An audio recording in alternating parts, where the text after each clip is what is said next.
Assalamualaikum warahmatullahi wabarakatuh. Perkenalkan, nama saya Farida Nahwa Firdausi. Saya dari kelas PAIA.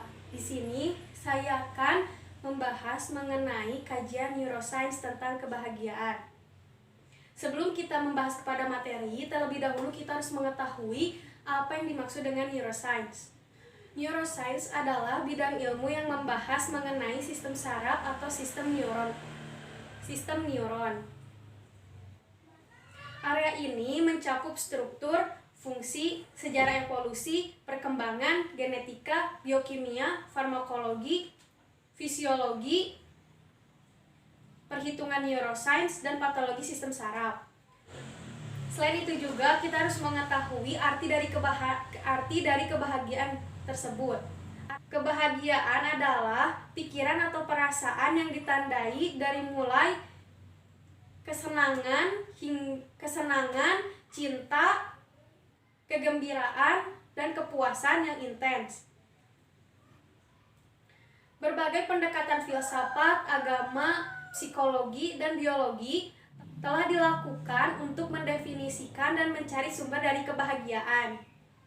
Selain itu juga kita harus mengetahui pengertian dari hormon itu sendiri. Hormon adalah pembawa pesan kimiawi dari satu sel kepada sel yang lain, dari satu sel kepada kelompok sel yang lain. Nah, hormon ini beredar di dalam sirkulasi darah dan cairan sel untuk mencari targetnya. Nah, ketika hormon ini telah menemukan sel targetnya, maka hormon akan mengikat protein reseptornya dan memberikan sinyal. Oke, kita akan langsung masuk kepada pembahasan. Hormon kebahagiaan terbagi kepada 4. Yang pertama dopamin, yang kedua serotonin, yang ketiga oksitosin, dan yang keempat endorfin. Nah, langsung saja kepada hormon yang pertama, yaitu hormon dopamin. Hormon dopamin adalah salah satu senyawa organik yang berasal dari keluarga katekolamin. Dopamin adalah salah satu senyawa kimia yang berasal dari keluarga katekolamin dan penetilamina. Nah, katekolamin adalah istilah yang digunakan untuk merujuk sekelompok hormon atau keluarga katekol dan terhubung dengan suatu amina yang dikeluarkan oleh kelenjar adrenal dalam menanggapi stres. Dopamin berfungsi sebagai sistem neuron yang mempunyai peran penting di dalam tubuh dan otak. Lalu, apa yang disebut dengan neurotransmitter itu? Nah, neurotransmitter itu adalah senyawa endogenus yang membawa sinyal di antara neurons. Nah, neurotransmitter ini dibungkus oleh vesikel sinapsis sebelum dilepaskan bertepatan dengan datangnya aksi. Di dalam otak juga dapat ditemukan beberapa jalur yang dipengaruhi oleh hormon dopamin. Ada banyak obat-obat adiktif yang bertujuan untuk meningkatkan pelepasan dopamin dan memblokir kembalian saraf setelah dilepaskan. Hormon dan neurotransmitter ini berkaitan dengan penghargaan diri. Selain itu juga, hormon ini memainkan peran di dalam kesenangan diri, sehingga hormon ini dinamakan dengan hormon kebahagiaan. Selain itu juga hormon ini berkontribusi dalam penalaran, daya ingat, dan sistem motorik. Ada beberapa cara yang dapat dilakukan untuk meningkatkan hormon dopamin ini. Di antaranya yaitu banyak memakan makanan yang mengandung protein,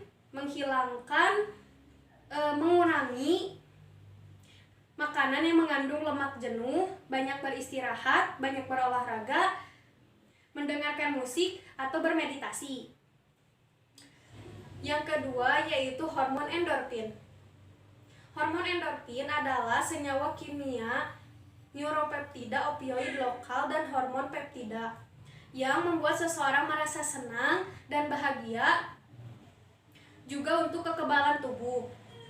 Hormon endorfin ini diproduksi di dalam sistem saraf pusat dan kelenjar pituitari pada saat manusia bahagia dan mendapatkan istirahat yang cukup. Hormon ini sama seperti morfin, namun bahkan disebutkan 200 kali lebih efektif daripada morfin. Endorfin ini mampu menimbulkan perasaan senang dan bahagia sehingga seseorang merasa bersemangat atau bertenaga. Fungsi dari zat ini yaitu untuk kekebalan tubuh. Selain memberikan kesenangan pada diri kita, tetapi juga memberikan zat imunitas.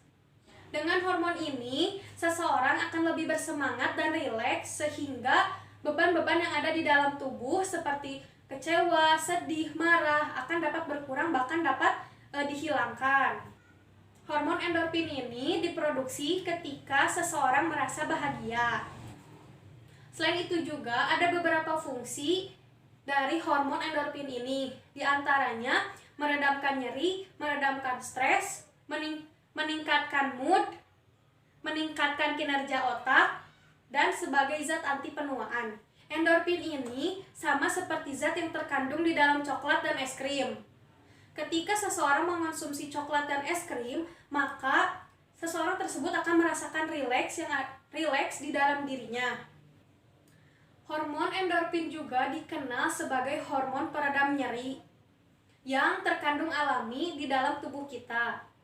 Selain itu juga, hormon ini dapat meredamkan gejala stres dan cemas. Ada beberapa cara yang dapat dilakukan untuk meningkatkan hormon endorfin ini. Di antaranya, berolahraga, melakukan yoga, banyak berjemur, mengonsumsi coklat hitam, menonton film, dan menghirup aromaterapi. Yang ketiga yaitu hormon oksitosin.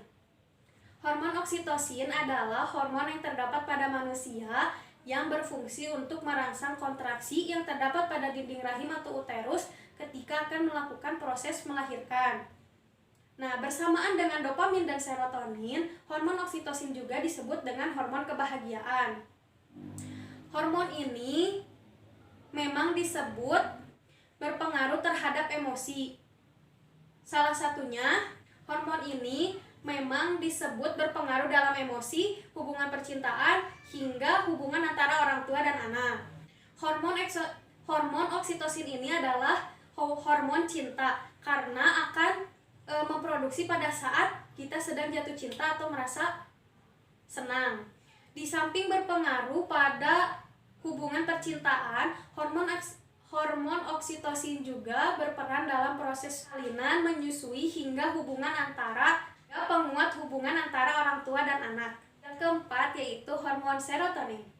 Hormon serotonin adalah suatu neurotransmitter monoamino yang disintesiskan kepada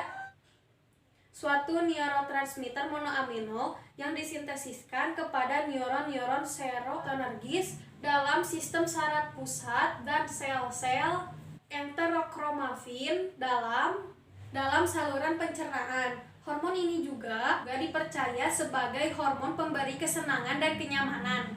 Hormon serotonin memberikan peran penting dalam kesehatan seperti psikologis, pembekuan darah, hingga sistem pencernaan. Menurut sebuah studi, serotonin juga diketahui berpengaruh pada banyak fungsi psikologis dan kepribadian seperti emosi, motorik, kognitif, dan lain-lain. Selain itu juga, fungsi dari hormon ini adalah mengatur sirkulasi tidur dan berperan dalam kesehatan tulang. Kelebihan kadar hormon serotonin yang terlalu tinggi bisa disebut juga dengan sindrom serotonin, yang akan memunculkan gejala cemas, gangguan kaku otot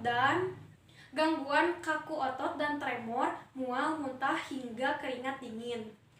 Hormon serotonin ini mirip seperti hormon dopamin yang merupakan hormon sekaligus neurotransmitter dalam mengatur suasana hati.